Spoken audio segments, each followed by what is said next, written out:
আসসালামু আলাইকুম। Dream cooking থিয়েটারে আজকের পর্বে আপনাদের সাথে ভাইরাল হওয়া কোল্ড কফির দারুণ একটি রেসিপি শেয়ার করছি।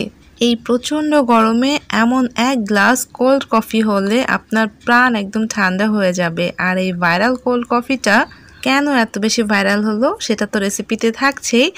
আর ভাইরাল হওয়ার একটাই কারণ হচ্ছে কতটা সহজভাবে এরকম রেস্টুরেন্টের মতো ফোমি ফ্লাফি করে কোল্ড কফিটা তৈরি করে নেওয়া যায়। চলুন তাহলে দেখি কি দিয়ে তৈরি করে নিয়েছি। প্রথমে আমি একটা বাটি নিয়েছি, তার মধ্যে 1 টেবিল চামচ কফি দিয়ে দিলাম। ইনস্ট্যান্ট কফি পাউডারটা দিয়েছি, আর দিয়ে দিচ্ছি 1 টেবিল চামচ চিনি, আর দিয়ে দিচ্ছি 1 টেবিল চামচ ফুটন্ত গরম পানি। এখন নিয়ে নিচ্ছি একটা ছাঁকনি।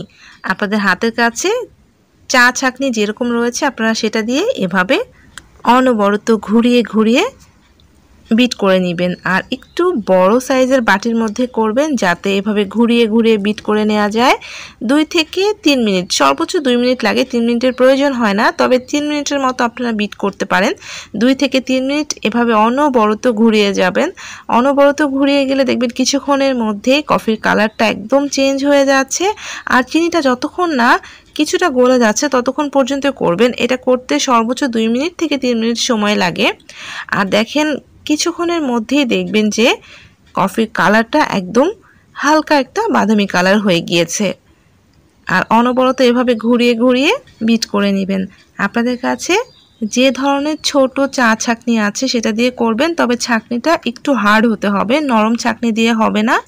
এরকম হার্ড ছাঁকনি দিয়ে এভাবে অনবরত 2-3 মিনিট ঘুরিয়ে নেবেন, তাহলে দেখবেন যে এরকম স্টিকি আর ফোমি হয়ে গিয়েছে। আমার কিন্তু বিট করা হয়ে গিয়েছে। আমি একটা গ্লাস নিয়ে নিয়েছি, এখন তার মধ্যে ফোমি ফ্লাফি কফিটা ঢেলে দিচ্ছি। আর এ পর্যায়ে কিন্তু চিনিটা অনেকটাই গলে যায় আর এরকম একটা ফোমি টেক্সচার চলে আসে।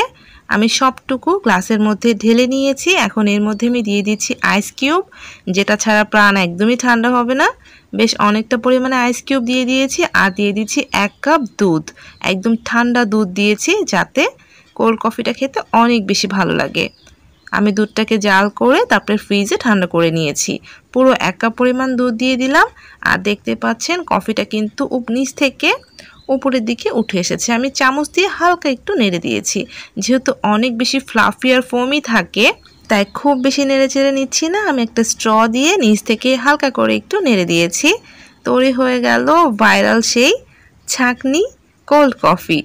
চা ছাঁকনি দিয়ে তৈরি করা হয়েছে জন্য আমি এটাকে ছাঁকনি কোল্ড কফি বলেছি। আশা করছি রেসিপিটা ভালো লাগবে। আপনারা এইভাবে বাসায় একবার তৈরি করে দেখুন। এটা একদম রেস্টুরেন্টের থেকেও অনেক বেশি ফ্লাফি আর ফোমি হয়ে থাকে, আর খেতে তো অসাধারণ। আপনার প্রাণ মন দুটোকেই ঠান্ডা করে দিবে। রেসিপিটা ভালো লাগলে লাইক দিয়ে চ্যানেলটাকে সাবস্ক্রাইব করার অনুরোধ জানাচ্ছি। সবাই ভালো থাকবেন। আল্লাহ হাফেজ।